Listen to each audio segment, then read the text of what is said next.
दोस्तों आप सभी का स्वागत है एबीसी कोचिंग यूट्यूब चैनल में। आज की इस वीडियो में क्लास 10 सब्जेक्ट साइंस यानी कि विज्ञान के जैक बोर्ड की तरफ से जारी किए गए मॉडल सेट 3 का जो है ऑब्जेक्टिव सह उत्तर भी देखने वाले हैं, जो कि आप सभी के लिए काफ़ी इंपॉर्टेंट है। तो जितने भी जैक बोर्ड की तरफ से 5 मॉडल सेट जारी किए गए हैं उन सभी को एग्जाम से पहले अच्छे से रिविजन कर लेना, क्योंकि इस बार भी आपको जो है 400 प्लस अंक लाने हैं। 90 प्लस जो है आपको अंक जो है अपनी बोर्ड की परीक्षा में अर्जित करना है। तो दोस्तों देर मत कीजिएगा, समय बहुत ही कम बचा हुआ है और इन बचे हुए समय में आपको बेहतर से बेहतर तैयारी करनी है। जितने भी मॉडल सेट जारी किए गए हैं, जितने भी सैंपल पेपर मैं आप लोगों को दिए हैं, जितने भी सैंपल क्वेश्चन दिए हैं, गेसेस क्वेश्चन दिए हैं, इंपॉर्टेंट क्वेश्चन दिए हैं, उन सभी को आप लोगों को जो है तैयार कर लेना है। क्योंकि दोस्तों उम्मीद है कि आप इस बार भी बोर्ड की परीक्षा में अच्छा नंबर लाओगे और आप हमारी उम्मीद पर खरे उतरोगे। जिस तरीके से आप लोगों की तैयारी मैंने करवाया है, जिस तरीके से आपको जो है सोल्यूशन पे सोल्यूशन दे रहा हूँ, इंपॉर्टेंट क्वेश्चन प्रोवाइड करा रहा हूँ, पीडीएफ प्रोवाइड करा रहा हूं, तो इसलिए दोस्तों आप लोग भी अपना जो है कर्तव्य को ना भूलें और आप जो है अपनी बोर्ड की परीक्षा के लिए पूरी लगन से जो है लग जाइए, क्योंकि आपका एग्जाम्स बहुत नजदीक है। ठीक है, तो चलो दोस्तों आगे बढ़ने से पहले आप सभी से रिक्वेस्ट है, चैनल पर पहली बार आए हैं तो चैनल को सब्सक्राइब करने के साथ बेल आइकन को प्रेस करके ऑल पर सेलेक्ट जरूर कर लीजिएगा। और बच्चों साइंस का सेट 1 सेट 2 का और सोशल साइंस के, मैथ के, इंग्लिश के, हिंदी के सभी सब्जेक्ट का जो है क्वेश्चंस व इंपॉर्टेंट क्वेश्चन का सॉल्यूशन वीडियो जो है आप लोगों को प्लेलिस्ट पर मिल जाएगा। आपने अभी तक चेकआउट नहीं किया है तो एक बार प्लेलिस्ट को भी एक बार चेकआउट जरूर कर लीजिएगा। ठीक है, तो चलिए दोस्तों क्वेश्चन की ओर चलते हैं। तो देखिए सबसे पहला सवाल ये देख सकते हैं, जो कि काफी इंपॉर्टेंट सवाल दिया गया है, जो रिपीटेड क्वेश्चन है। यहाँ पे दिया गया है कि एक लड़का समतल दर्पण के सामने 100 सेंटीमीटर की दूरी पर खड़ा है, लड़के और प्रतिबिंब की बीच की दूरी क्या होगी। तो दोस्तों ध्यान दीजिएगा, अगर किसी समतल दर्पण को मान के चलते हैं, किसी कांच को जो है यहाँ पे रखे हैं और हम जो है यहाँ पे 100 मीटर की दूरी पर है। ठीक है, और तो दर्पण के जो पीछे बनेगा, यानी कि इसका जो काल्पनिक जो प्रतिबिंब बनेगा वो भी तो 100 मीटर की दूरी पे बनेगा। यानी कि हमारी जो है कांच की जो दूरी और हमारी जो बीच में की दूरी है वो 100 मीटर है, और इसका जो प्रतिबिंब जो होगा वो 100 मीटर की दूरी पर बनेगा। यानी कि अब यहाँ से देखा जाए कि मेरा और मेरी जो छाया है यानी प्रतिबिंब जो बन रहा है वो इसके बीच की दूरी कितनी है, ये 100 हो गया और ये 100 हो गया, कितने हो गए 200 मीटर हो गए। तो इसी की इसका आंसर क्या हो जाएगा, आपका ऑप्शन नंबर बी हो जाएगा 200 मीटर। ठीक है, आई होप आपको इसको समझ में आ गया होगा। चलिए आगे बढ़ते हैं, इसको कॉपी में नोट कर लीजिएगा बच्चों। मैं आपको इसी तरह से नहीं कर रहा हूं कि आप जो है इसी तरह समझ लें, आप इसको कॉपी में नोट कर लीजिए, क्योंकि इस बार आपने जिस तरीके से टारगेट रखा है कि 50 प्लस अंक लाना है तो लाना है, चाहे वो मेहनत कितनी भी करनी पड़ जाए। ठीक है,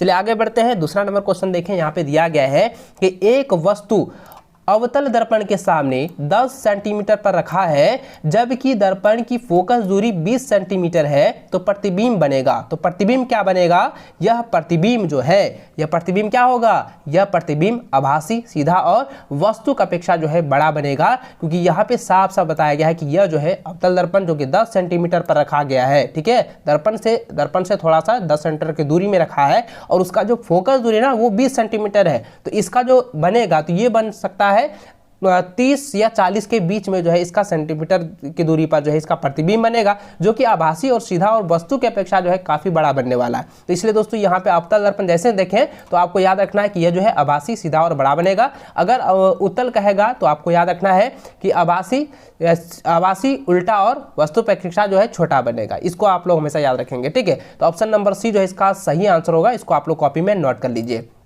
अगला प्रश्न तीसरा नंबर दिया है कि किस दर्पण की दृष्टि क्षेत्र विस्तृत होता है। तो विस्तृत कब होता है बच्चों, मैंने आपको बताया था कि यह जो होगा अवतल दर्पण में होता है। ठीक है, तो ऑप्शन नंबर सी का सही आंसर होगा अवतल। ठीक है, चलिए क्योंकि यहाँ पे दर्पण पूछा गया है, अगर लेंस कहता तो हम उत्तल लेंस लेते हैं। ठीक है, अगला प्रश्न देखें, यहाँ पे चौथा नंबर दिया गया है कि एक लेंस की क्षमता जो है 2.5 डायोप्टर है, यह लेंस होगा। देखिए यहाँ पे जो है प्लस में पूछा गया है, प्लस 2.5 डायोप्टर। ठीक है, 2 यानी 2.5 जो है डायोप्टर जो है वो प्लस में है, तो यह जो लेंस कौन सी होगी, क्योंकि मैंने आपको बताया था अगर प्लस रहेगा तो उत्तल लेंस लेना है, अगर माइनस रहेगा तो अवतल लेंस लेना है। ठीक है, तो यहाँ पे प्लस दिया गया है तो ये क्या हो जाएगा, ऑप्शन नंबर ए हो जाएगा उत्तल लेंस। ठीक है, इसको आप लोग कॉपी में नोट कर लीजिए। अगला प्रश्न पांचवा नंबर दिया है कि किस लेंस का फोकस आभासी होता है? तो इसका आंसर हो जाएगा अवतल लेंस। ठीक है, ऑप्शन ए इसका राइट आंसर होगा। अगला प्रश्न 6 नंबर दिया है कि वायु से गमन करती प्रकाश की एक किरण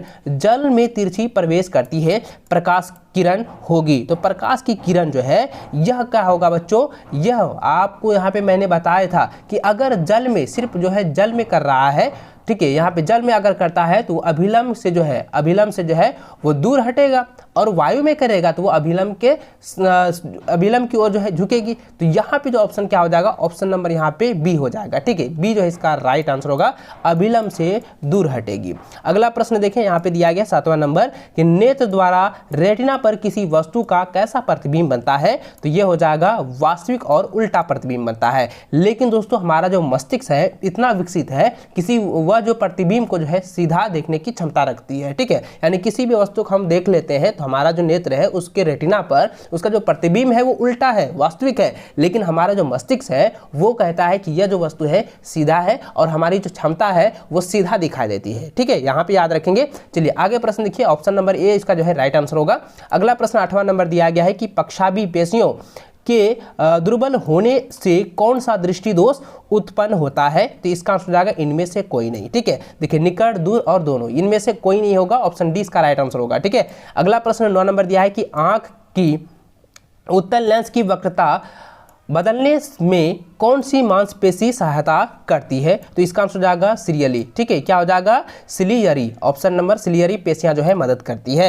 अगला प्रश्न है कि नेत्र के किस भाग में प्रतिबिंब का निर्माण होता है? तो मैंने अभी बताया कि प्रतिबिंब कहाँ पर बनता है बच्चों?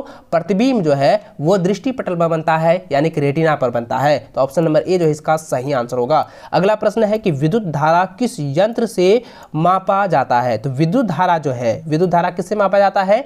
एमीटर से मापा जाता है। ठीक है, और विभवांतर जो है वो वोल्टमीटर से मापा जाता है। अगर यहाँ पे ये सवाल पूछा जाए कि विद्युत धारा में या विद्युत चालक तार में जो है विभवांतर जो होती है, विभवांतर किस यंत्र से मापा जाता है? तो आपको ये देना है वोल्टमीटर से। अगर धारा कहेगा तो धारा एम्पियर से मापी जाती है। इसलिए दोस्तों यहाँ पे धारा पूछा गया, इसलिए इसका आंसर हो जाएगा ऑप्शन नंबर बी, एम्पियर। ठीक है, अगला प्रश्न 12 नंबर दिया गया कि प्रतिरोधकता का एसआई मात्रक क्या होता है? तो प्रतिरोधकता का एसआई मात्रक होता है ओम मीटर। ठीक है, याद रखेंगे, ऑप्शन ए इसका सही आंसर होगा ओम मीटर, क्योंकि ओम रहेगा लेकिन उसका जो संकेत रहता है वो मीटर में होता है। ठीक है, याद रखेंगे, इसका सूचित जो है हम लोग मीटर में ही करते हैं। ठीक है, तो ऑप्शन ए इसका राइट आंसर होगा ओम मीटर। अगला प्रश्न दिया गया है कि चुंबकीय क्षेत्र रेखाएं चुंबक के किस ध्रुव से प्रकट होती है? तो इसका आंसर क्या होगा बच्चों? ऑप्शन नंबर ए हो जाएगा उत्तरी ध्रुव में। ठीक है, याद रखेंगे। अगला प्रश्न है निम्न में से कौन सा कथन सत्य है? तो इसका आंसर हो जाएगा ऑप्शन नंबर सी हो जाएगा। ठीक है, ऑप्शन नंबर सी होगा, क्योंकि SO4 का जलीय विलयन का रंग जो है नीला होता है, और आगे लिखा है Na2 गैस का रंग भी भूरा होता है। ये दोनों जो है सही है, इसलिए ऑप्शन नंबर सी होगा। ठीक है, याद रखेंगे। अगला प्रश्न देखिए 15 नंबर दिया गया है, चिप्स के पैकेट में विकृत गंधिता से बचने के लिए कौन सी गैस डाली जाती है? तो ये तो आप सभी को पता है कि नाइट्रोजन गैस जो है डाली जाती है। ठीक है, तो ऑप्शन बी इसका सही आंसर होगा। अगला प्रश्न है कि मीथेन का दहन उदाहरण है। मीथेन का दहन का क्या उदाहरण है? मीथेन का दहन का जो उदाहरण है, यानी कि मीथेन का जो जलना है, इसका एक मुख्य उदाहरण है उष्माक्षेपी अभिक्रिया का, यानी कि उष्माक्षेपी अभिक्रिया के ये जो है मुख्य उदाहरण है जब मीथेन को जलाया जाता है। ठीक है, क्या होता है? उष्मा छोड़ती है, उष्मा जो है उत्पन्न होती है, इसलिए इसका आंसर क्या हो जाएगा? उष्माक्षेपी अभिक्रिया का। तो ऑप्शन इसका सही आंसर होगा। अगला प्रश्न दिया गया है कि दीवारों पर सफेदी करने के लिए किसका उपयोग किया जाता है? तो दीवारों में सफेदी करने के लिए जो है CaOH2 का जो है प्रयोग किया जाता है। ठीक है, ऑप्शन नंबर 20 का सही आंसर होगा। अगला प्रश्न 16 नंबर दिया है कि प्राकृतिक सूचक का उदाहरण है। तो प्राकृतिक सूचक का उदाहरण क्या है बच्चों? आप इसे कमेंट में बताएं, क्योंकि मैंने बहुत बार बताया है कि किसी भी प्राकृतिक सूचकों को जो है अगर मान के चलिए वो क्षार है, लवण है, उदासीन है या अम्ल है, यह जब अगर हम जांचते हैं तो सबसे पहले हम किसका प्रयोग करते हैं? लिटमस पत्र का प्रयोग करते हैं। किसका प्रयोग करते हैं? लिटमस पत्र का। ठीक है, तो ऑप्शन बी जो है इसका सही आंसर होगा। प्राकृतिक सूचक का उदाहरण क्या होगा? लिटमस पत्र, ऑप्शन बी। ठीक है, याद रखें। अगला प्रश्न है 19 नंबर कि इनमें से कौन प्रबल क्षारक नहीं है? तो इसका आंसर क्या हो जाएगा? ऑप्शन नंबर डी हो जाएगा, इनमें से कोई नहीं है। ठीक है, आप देख सकते हैं इनमें से जो है यह कोई नहीं है। अगला प्रश्न देखिए 20 नंबर दिया गया है कि NaOH का उपयोग होता है, NaOH का उपयोग होता है साबुन तथा अपमार्जक में। ठीक है, साबुन तथा अपमार्जक में होता है। अगला क्वेश्चन है कि मेथनोइक अम्ल किस में उपस्थित रहता है। दोस्तों यह जो हो जाएगा नेटल डंक में उपस्थित होता है। तो ऑप्शन जो है 20 का सही आंसर होगा।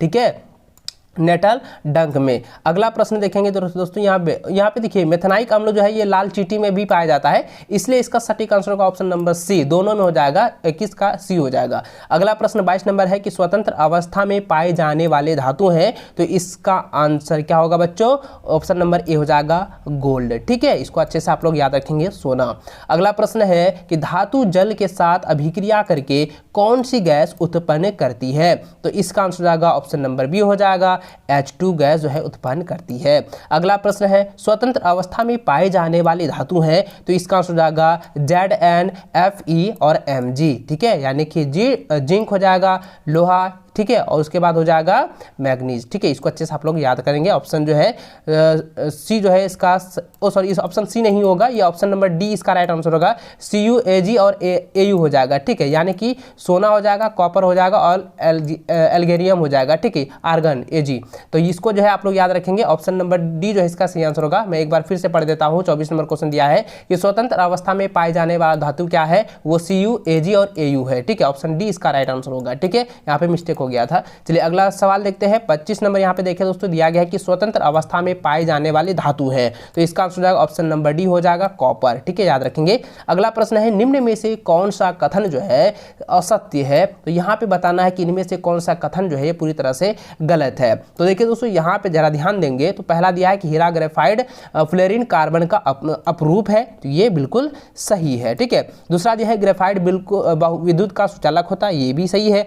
हीरा सबसे कठोरतम पदार्थ है, ये भी सही है। और ये चौथा जो दिया है कि कार्बन में समाव्यता का गुण नहीं पाया जाता, ये बिल्कुल गलत है, क्योंकि समाव्यता पाया जाता है। ठीक है, इसलिए दोस्तों इसका क्या है, यहाँ पे सवाल जो है ऑप्शन नंबर डी इसका आंसर होगा, क्योंकि यहाँ पे पूछा गया ये असत्य है, ये जो है असत्य, ये कथन जो है असत्य दिया गया ऑप्शन डी में। ठीक है, इसका सटीक आंसर क्या हो जाएगा, ऑप्शन डी हो जाएगा।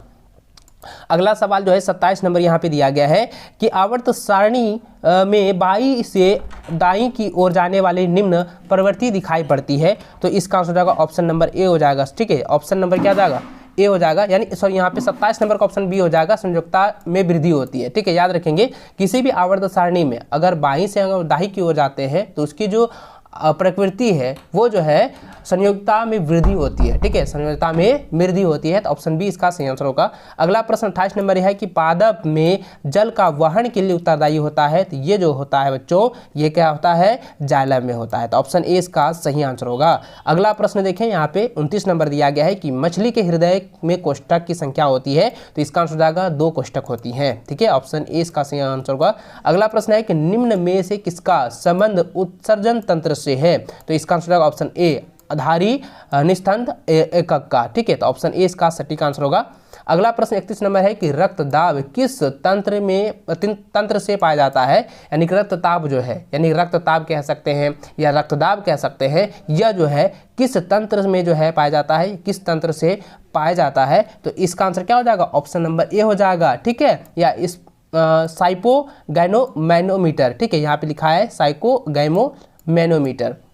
चलिए अगला प्रश्न देखते हैं, यहाँ पे दिया गया है 32 नंबर की कौन सा हार्मोन अधिवृक्क ग्रंथि से स्रावित होती है। देखिए यह जो है क्वेश्चन काफ़ी रिपीटेड है और ये बार बार एग्जाम में ही पूछा जाता है और आपके मॉडल पेपर में कई बार ये सवाल जो है रिपीटेड यहाँ पे किया गया है। इसको एक बार जो है अच्छे से रिवीजन जरूर कर लीजिएगा। तो दोस्तों इसका आंसर हो जाएगा एड्रेनलिन। ठीक है, क्या हो जाएगा, एड्रेनलिन। ठीक है, ऑप्शन बी इसका सटीक आंसर होगा। अगला क्वेश्चन है कि वृद्धि हार्मोन कहाँ से स्रावित होते हैं, तो वृद्धि हार्मोन जो है यह जो है पीयूष ग्रंथि से स्रावित होते हैं। ठीक है, याद रखेंगे। अगला प्रश्न दिया गया है कि विषाणु जनित रोग है, तो विषाणु जनित रोग क्या है, तो ये हो जाएगा दोनों क्योंकि HIV एड्स भी है और यहाँ पे वाट भी है, तो इसलिए ऑप्शन नंबर सी इसका सही आंसर होगा। अगला प्रश्न दिया गया है कि प्लेसेंटा का संरचना होती है। प्लेसेंटा की जो संरचना है बच्चों ये किस प्रकार से है, मैंने आपको एक संरचना में आपको बताया था, यह जो है तस्तरी नुमा होता है, ठीक है, यानी तस्तरी नुमा इस तरह से होता है, इस तरह से आप देख सकते हैं, इस तरह से होता है जो कि थोड़ा सा ऐसे करके उभरा हुआ रहता है। तो यहाँ पे जो है इसी प्रकार से जो है तस्तरी नुमा जो है ये संरचना होती है, आप इसको अच्छे से नोट कर लीजिए। अगला प्रश्न 36 नंबर दिया है कि निम्न में से कौन जीवाश्म का उदाहरण है। तो जीवाश्म का उदाहरण क्या है, तो ये हो जाएगा ऑप्शन नंबर डी हो जाएगा, ये सभी जो है जीवाश्म के उदाहरण है, ठीक है। चलिए अगला प्रश्न 37 नंबर दिया है कि निम्न में से कौन बौने पौधे को दर्शाता है। तो ये FF यानी छोटी FF जो है ये बौने पौधे को दर्शाती है। अगला प्रश्न है ग्लोबल वार्मिंग यानी कि वैश्विक उरामन के लिए उत्तरदायी गैस है। तो उत्तरदायी कौन सी गैस है, ये हो जाएगा बच्चों ऑप्शन नंबर डी हो जाएगा, CO2 जो है ये जो है ग्लोबल वार्मिंग यानी कि ओजोन की क्षय को के लिए जो है ये उत्तरदायी होती है, ठीक है। तो यानी कि आपको याद रखना है carbon dioxide, option number D इसका सटीक आंसर होगा। अगला प्रश्न 39 नंबर दिया गया कि निम्न में से कौन कृत्रिम परितंत्र का उदाहरण है। तो कृत्रिम परितंत्र का जो उदाहरण होगा बच्चों आप मुझे कॉमेंट करके बताएं, क्योंकि दोस्तों यहाँ पे जरा ध्यान दीजिए, कृत्रिम परिक्रम के लिए है तो यहाँ पे क्या हो जाएगा, बागवानी हो जाएगा, ठीक है, याद रखेंगे, ऑप्शन बी इसका सही आंसर होगा। अगला प्रश्न है बायोगैस का मुख्य घटक क्या है। तो इसका आंसर हो जाएगा CH4, ठीक है, यानी कि मीथेन, ऑप्शन सी इसका सही आंसर होगा। दोस्तों इस सेट का मैंने 40 क्वेश्चन का आपको अच्छे से जो है समझाकर आपको आंसर दिए हैं। अगर वीडियो अच्छी लगे तो वीडियो को लाइक अपने सभी दोस्तों के साथ शेयर करेंगे, और आशा है कि आप जितने भी क्वेश्चंस का आंसर मैं दिया हूं उन सभी को आप लोग अच्छे से रिपीट करेंगे, क्योंकि इस बार भी आपको अच्छा अंक लाना है, अपनी बोर्ड की परीक्षा में टॉपर करना है। चलिए दोस्तों मिलते हैं नेक्स्ट वीडियो में। वीडियो को लाइक और अपने सभी दोस्तों के साथ शेयर करें, चैनल पर पहली बार आए चैनल को सब्सक्राइब जरूर कर लेना।